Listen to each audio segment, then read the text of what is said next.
suite à la situation actuelle, qu'il y a beaucoup de déplacements à l'intérieur de la Syrie, et il y a des gens qui ont quitté leur maison, qui ont quitté leur quartier pour être dans un autre endroit, soit dans les camps de réfugiés, soit des centres de déplacés. Et là, ils n'ont pas l'accès à la médecine. Vu qu'ils n'ont pas l'accès à la médecine, donc on est allé vers eux, on est allé chez eux à travers des cliniques mobiles.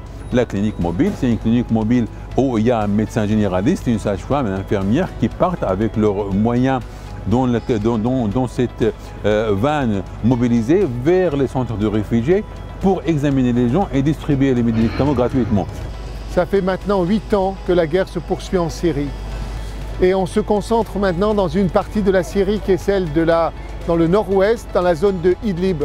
Dans ces 4 millions d'habitants, il y a 40% d'entre elles, ce sont des réfugiés internes.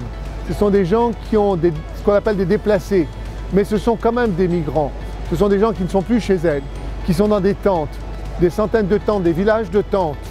Cette population est dans une très grande précarité, elle dépend essentiellement de l'aide humanitaire internationale.